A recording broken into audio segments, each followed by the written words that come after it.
Olá! Neste vídeo você vai ver a gravação de um seminário de web que eu fiz sobre a obra de Freud, O Homem dos Ratos. E se você gosta de psicanálise e assuntos afins, não deixe de se inscrever no canal e ativar as notificações. Bom vídeo! Boa noite a todos. Bom, dando continuidade aos seminários de web que eu estou dando desde o ano passado, este encontro a gente vai discutir o Homem dos Ratos. Eu creio que é o segundo caso clínico que eu trago. O primeiro foi o caso Dora, e este é o segundo caso clínico. O caso Dora, ele ocorreu foi uma análise feita em 1900, e o Homem dos Ratos é uma análise feita em 1907. Tá? Mas antes, eu quero dar alguns recados. Estão abertas inscrições para os grupos de estudos EAD do Instituto Melanie Klein. Isso é uma novidade, o Melanie Klein sempre foi fechado, só para o pessoal da IPP, e a gente resolveu abrir 3 grupos para o público externo. Um grupo de estudos em Freud, às quintas, 18h30, a interpretação dos sonhos. Um grupo de estudos em Klein, quartas, 19h, psicanálise de crianças. E um outro também de Klein, às sextas, 14h, amor, culpa e reparação. Essas já são atividades permanentes do Instituto, eles já são grupos que existem desde 2013, então é uma atividade permanente, não é um curso, são grupos de estudo para aqueles que querem se aprofundar com qualidade nos textos de psicanálise. Então a gente resolveu abrir esses 3 grupos que já funcionam, já existem desde 2013, e que hoje estão estudando essas obras. Só o Freud que vai começar a interpretação dos sonhos em outubro. Hoje esse grupo está estudando história da histeria. E Klein também já está, esses grupos já psicanálise de criança já acontece, acho que está no capítulo 10, e amor, culpa e reparação está no capítulo 11. Tá? Então são atividades permanentes aqui da escola e do Instituto Melanie Klein. Uma outra coisa, em outubro nós vamos lançar um curso online sobre introdução ao pensamento de Freud. Tá? Então, para aqueles que quiserem ter uma visão geral do pensamento de Freud, em outubro a gente está lançando este curso online. Também estão abertas as inscrições para o atendimento em psicanálise presencial e online. Tá? Infelizmente, a formação já não dá mais inscrição esse semestre, agora só para o próximo semestre. Boa noite, Jucimari. Agora só para o próximo semestre. A formação agora será dia 12 e 13 de março de 2019, a próxima data. Tá? Esse semestre não será mais possível. Bom, vamos começar primeiro me apresentando. Eu sou o Alex Claps, sou psicanalista, sou professor, escritor e diretor da Escola Paulista de Psicanálise do Instituto Melanie Klein. Atendo em consultório particular aqui em São Paulo, na região de Higienópolis, e também online. Deixa eu só pegar minha colinha aqui, preciso de uma colinha, porque são bastante dados. Bom, eu vou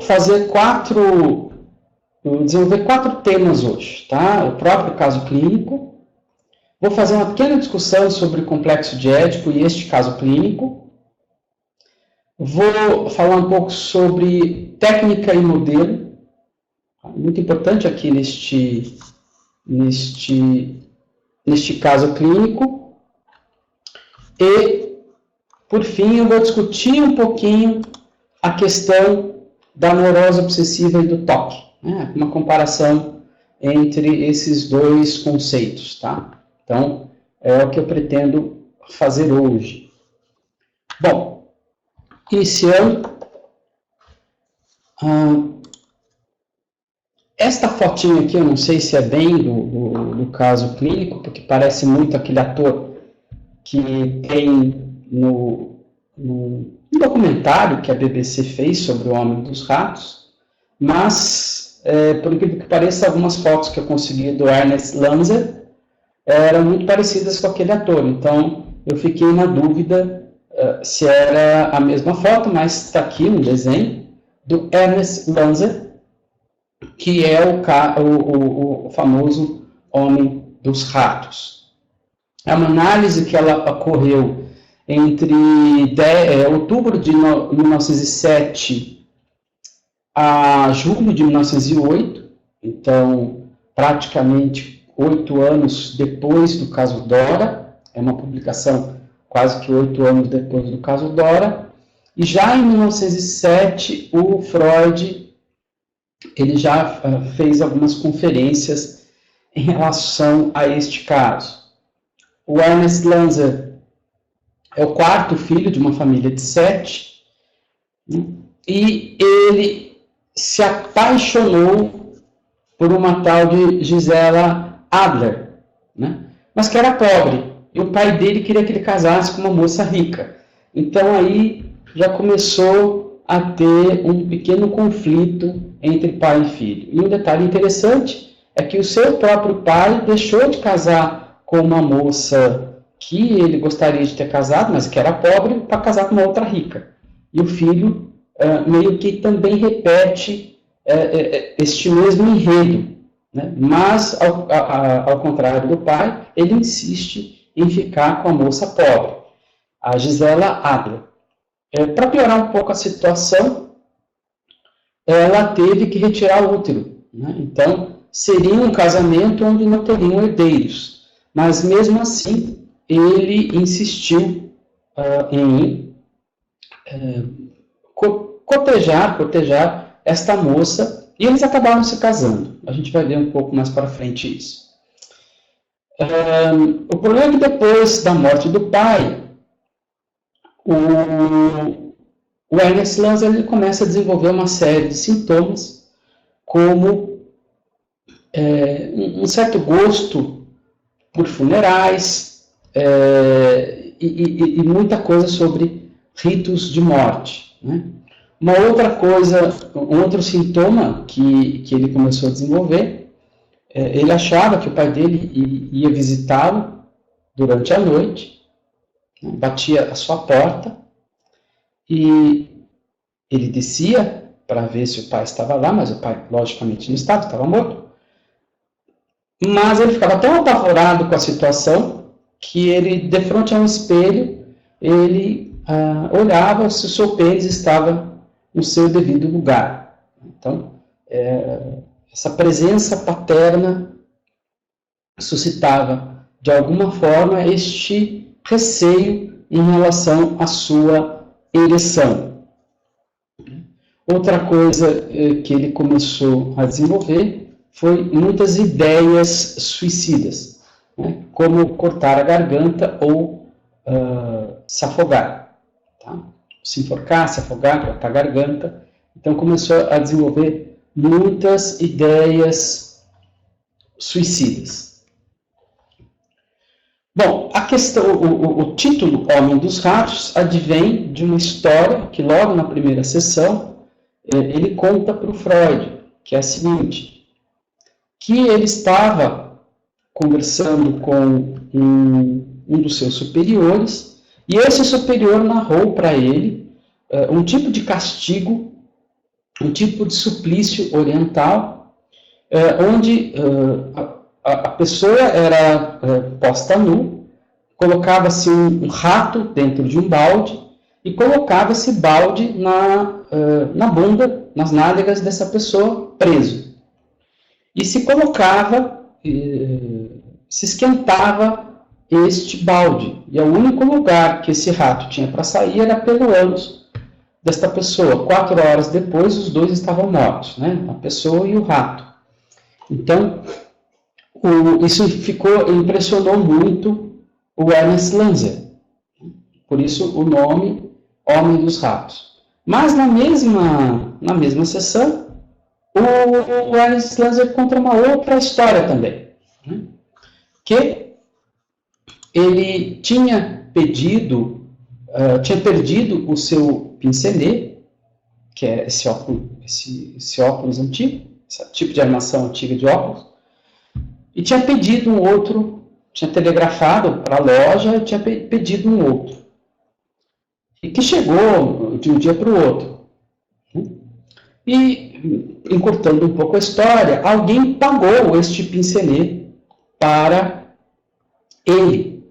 Ele foi lá, recebeu o pince-nez e ficou com essa dívida para ser paga e ficou extremamente obcecado por pagar esta dívida.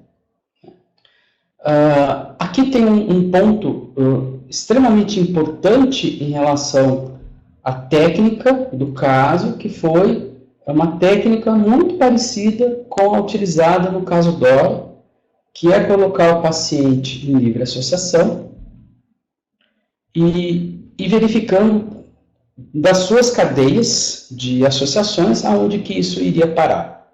Técnica clássica freudiana. E o Freud percebeu que as duas histórias meio que se combinavam, né? Porque em alemão, dinheiro e a palavra rato meio que se combinam. Então, o Freud ele vai descobrir, nessas associações, perceber que, na verdade, o pai do Ernest também tinha uma dívida de jogo. Precisava pagá-la de alguma forma e acabou nunca pagando essa dívida.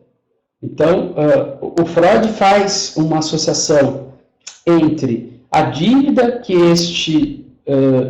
o Ernest trazia em relação a esse pince-nez, mais a história dos homens dos ratos, e chegou até a esta dívida de jogo do pai do Ernest Lanzer. Tá? Então, através dessa cadeia de associações, o Freud percebe que essas duas histórias, tanto dos ratos quanto do pince-nez, desembocam numa dívida de jogo do pai do Ernest Lanzer. Então, de alguma forma, essas duas questões estavam ligadas ao pai dele. Estão me acompanhando, gente? Tudo bem até aqui? Uma outra história, algumas outras histórias que começam a emergir do caso clínico são duas surras que ele leva do pai. Tá? Duas surras que ele leva do pai. A primeira delas, segundo o próprio Ernest Lanzer, é quando seu pai lhe pega supostamente masturbando. Esse supostamente é muito interessante, porque ninguém se lembra por que ele apanhou. Ninguém. Nem ele, nem a mãe dele, ninguém se lembra por que ele apanhou direito. Mas o Freud diz, foi porque você estava se masturbando. E numa nota de rodapé de 1,5 páginas, quase 2 páginas, ele disse, não, o paciente não lembra, a mãe do paciente não lembra, mas é porque ele estava se masturbando. E eu quero que vocês fiquem com essa informação, tá? Porque, segundo Freud, o que gerou muitos sintomas no caso clínico é em relação à masturbação infantil. Essa informação é muito importante. Tem uma outra cena que o paciente não se lembra, só a mãe do paciente que conta para ele que ele mordeu alguém, fica muito claro quem foi que ele mordeu, e o pai dele ficou muito bravo com ele e começou a bater nele, né, dar uma surra nele. E ele reagiu de uma forma tão violenta, mas tão violenta, que o pai disse o seguinte, né, ele começou a xingar o pai nomes, o nome que ele sabia, né? Lâmpada, guardanapo, mesa, muito furioso, o Ernest Lanza. E o pai lhe disse, ou esse menino vai ser um grande homem, ou ele vai ser um criminoso. Guarda essa palavra criminoso, que é importante, porque se vocês observarem, ele estava devendo alguma coisa para alguém. Né? Então, começa a ter aí uma cadeia de associações que o Freud começa a trabalhar. Tá? E uma questão que o Freud vai chegar é que, enquanto ele estava contando tudo, na transferência, o Ernest Lanza pede para ser punido pelo Freud. Né? Primeiro xinga muito o Freud, exatamente como supostamente ele xingou o pai quando ele era pequeno e apanhou, e depois pede para ser punido pelo Freud. Isso em transferência dentro do consultório. Então, para o Freud fica muito clara essa relação de amor e ódio entre pai e filho. Tá? E é justamente este ser punido por um crime que acabava gerando os sintomas obsessivos do homem dos ratos. Tá? Eu não vou me deter nos detalhes das interpretações, porque vocês podem ler isso com muito mais cuidado no caso clínico, uma vez que a chave de desvendamento do que vocês vão ler é isso, é uma cadeia associativa que vai de um ponto para o outro. E essa cadeia associativa só vale para o homem dos ratos. Mas a técnica não mudou. A técnica da interpretação dos sonhos, que foi usada no caso Dora, é a mesma utilizada no caso do homem dos ratos. Mas a gente percebe na leitura do caso que a postura do Freud frente ao paciente é bem diferente. A postura do Freud em relação a Dora não é nem um pouco acolhedora. Em relação ao homem dos ratos, é muito acolhedora. O Freud ele acolhe o homem dos ratos de uma forma muito... como é que eu posso usar uma palavra agora? É bem particular esta forma, né? Ele também não fez isso no Homem dos Lobos. Quando a gente for ver o Homem dos Lobos, eu trago isso, mas foi muito interessante isso, né? Uma coisa muito paterna do Freud em relação ao caso do Ernest Lanza. Uma outra coisa que eu achei muito curioso também, enquanto eu li o caso, é que o Freud explicava a psicanálise para o homem dos ratos. Ele explicava o que é transferência, ele explicava o que era resistência, ele explicava o que era repressão, ele explicava as coisas para o homem dos ratos. Né? Então, isso me chamou muita atenção, porque logo depois, nos seus escritos técnicos, não demora muito, ele diz que não é para fazer isso. Mas se percebe que ele narra que ele fazia isso. Tá? O homem dos ratos é considerado a única terapia bem sucedida do Freud. Né? Dos casos clínicos que ele deixou, é a única terapia bem sucedida. As demais não foram bem sucedidas. Nem Dora, nem estudo sobre histeria, nem o outro. Né? Nem o Homem dos Lobos, nem o outro foi bem. Nenhuma dessas terapias foi bem sucedida. E a do Homem dos Ratos foi bem sucedida. Tá? Ele se casa finalmente em 1910, mas morre na primeira... Ele se casa em 1910 e morre na guerra, na Primeira Guerra, em 1914. Tá? Então é interessante que o único caso bem sucedido do Freud não dura muito. Tempos selvagens da psicanálise. Morre logo em seguida. Não consegue desfrutar da sua saúde, né?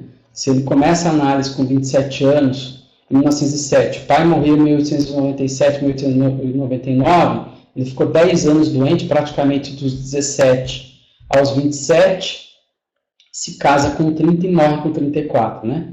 Se a gente for pensar em termos de vida de uma pessoa, ele aproveitou bem pouco tempo dele com saúde, né? Isso é uma pena. Acompanharam essa breve discussão do caso clínico. O que eu acho interessante que vocês, se alguém estiver anotando, né, é a questão da técnica, a mesma utilizada no caso da interpretação dos sonhos. É a questão de que a chave por Freud era a masturbação infantil.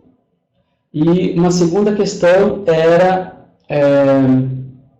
esta relação de amor e ódio em relação ao pai. Eu acho que isso precisa ficar claro em relação ao caso clínico, né?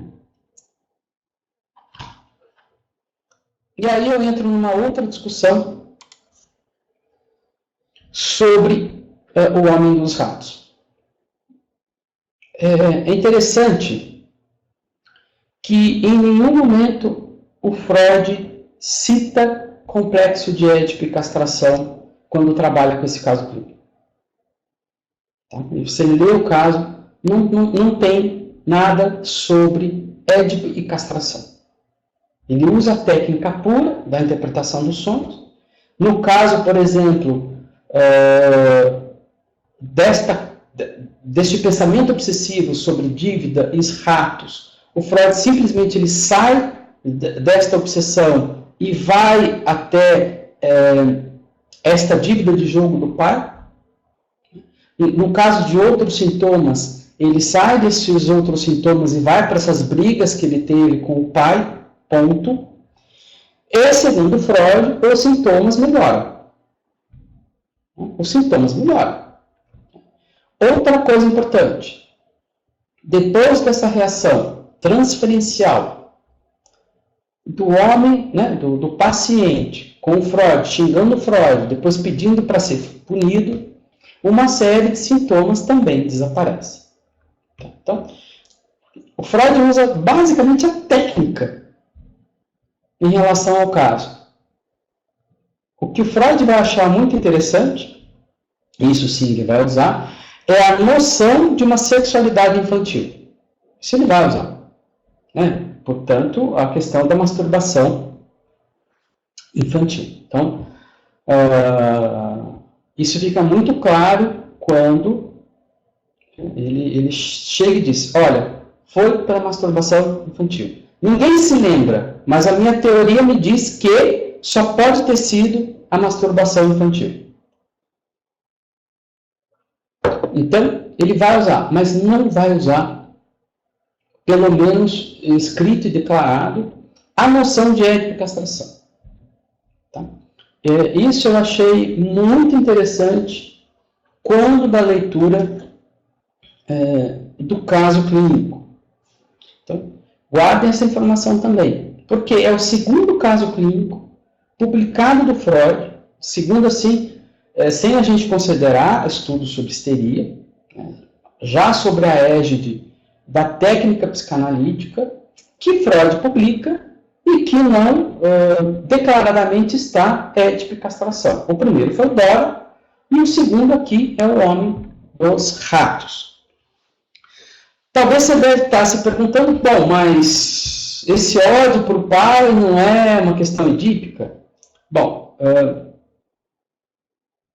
pode até ser, mas Freud não declarou, não utilizou, dizendo, olha, isso tem a ver com o filho que queria ficar com a mãe e, portanto, ele desenvolveu um ódio do pai. Isso não está declarado, isso não está escrito, isso não está dito, isso sequer foi utilizado. Portanto, não se pode concluir que isso estava no horizonte freudiano neste caso clínico. É o segundo. Isso é uma questão extremamente importante. Tá? O que tem aqui? Porque, como eu disse, ele vai ligar a questão à sexualidade infantil, mas não efetivamente ao Édipo e à castração, né? A questão por Freud ali do caso era a masturbação infantil. Aliás, uma questão importante, quem inventou o nome neurose obsessiva foi o Freud, né? É uma questão interessante. E aí agora eu quero fazer uma ponte sobre técnica e modelo.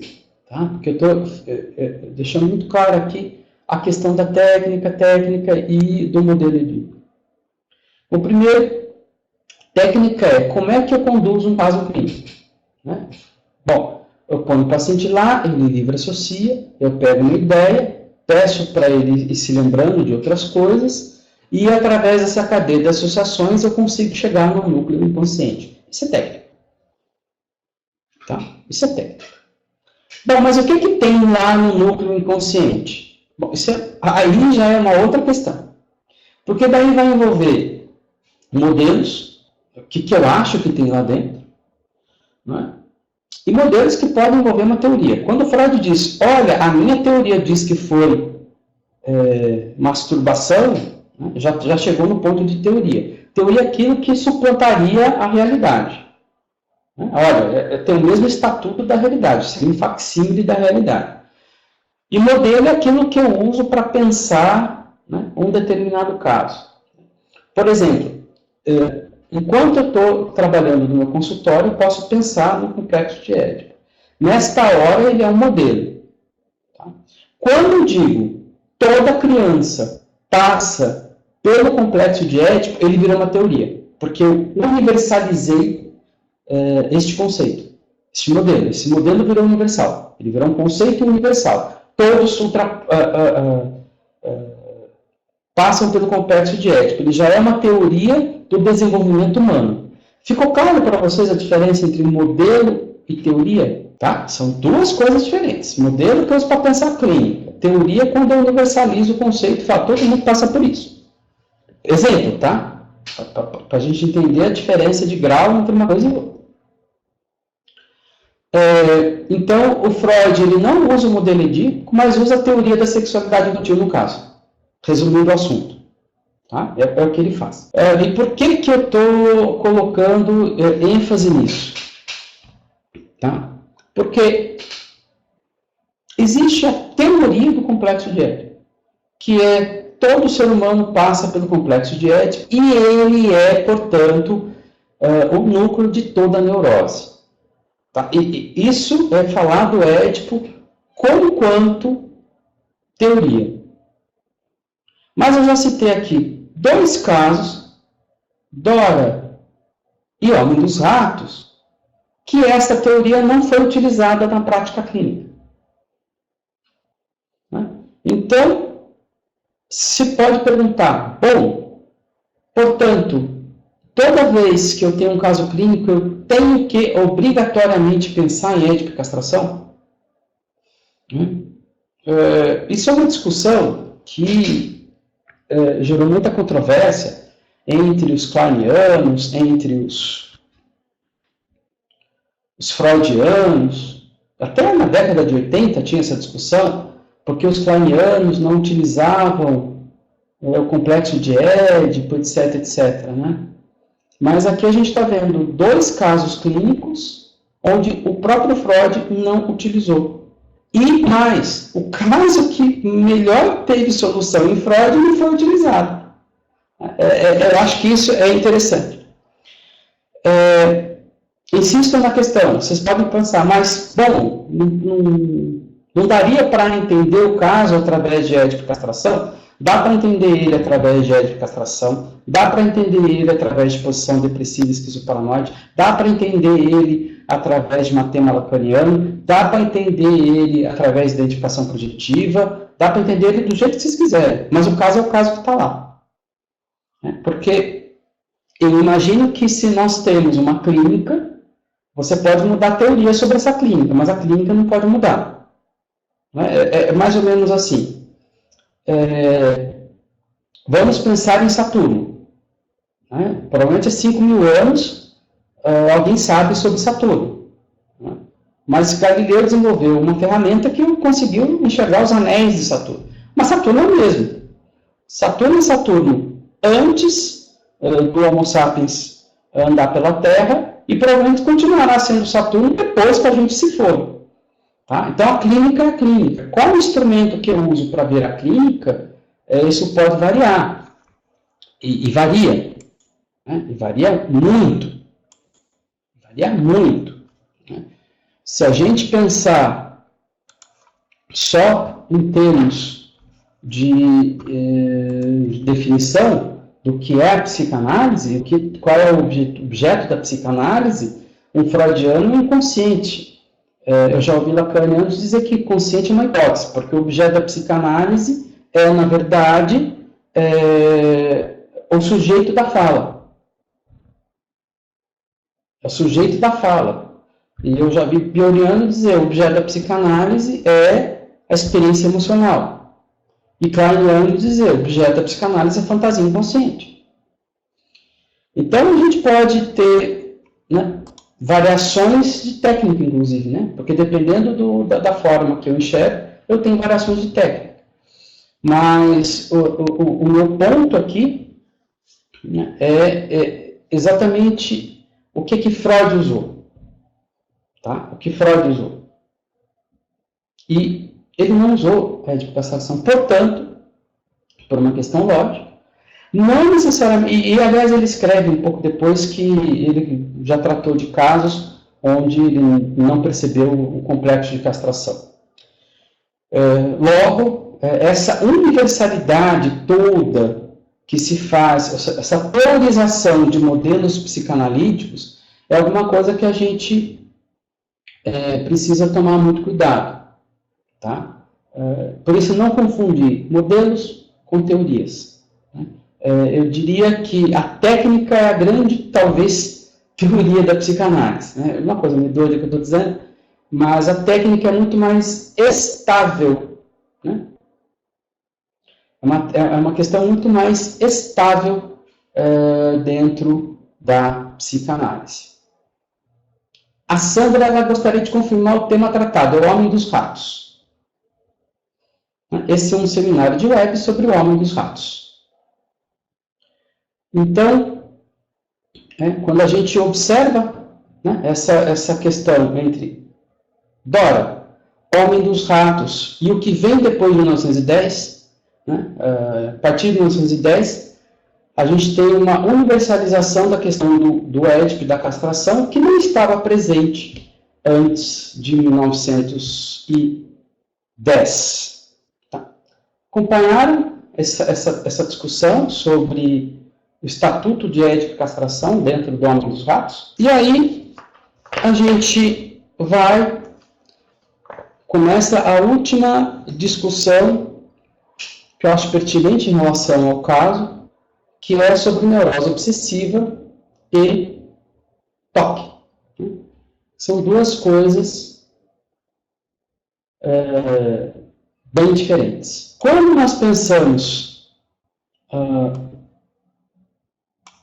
no esquema do recalque ou da repressão, nós temos sempre um conteúdo, um retorno do reprimido, e aqui nós temos os sintomas, né? O que vai diferenciar o sintoma, né,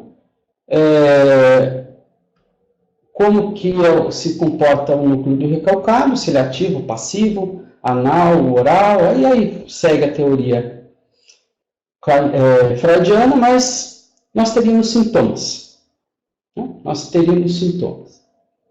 Basicamente, a diferença entre a histeria e a neurose obsessiva é que na neurose obsessiva o retorno se dá através do pensamento, né? E não do corpo. O retorno se dá via pensamento e não via corpo. Não se trata de uma conversão, se trata de pensamentos que invadem o sujeito. Então, é uma forma muito básica da gente entender essa diferença.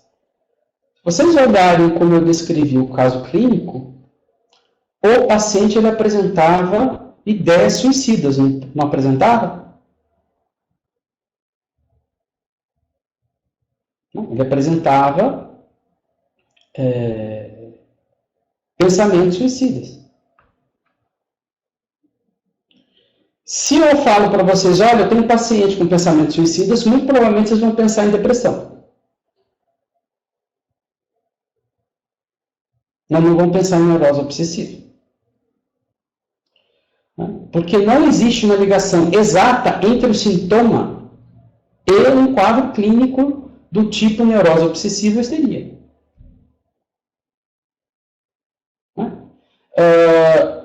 Por exemplo, hoje, quando a gente fala em bulimia, anorexia, etc., frigidez, papapá, hoje nós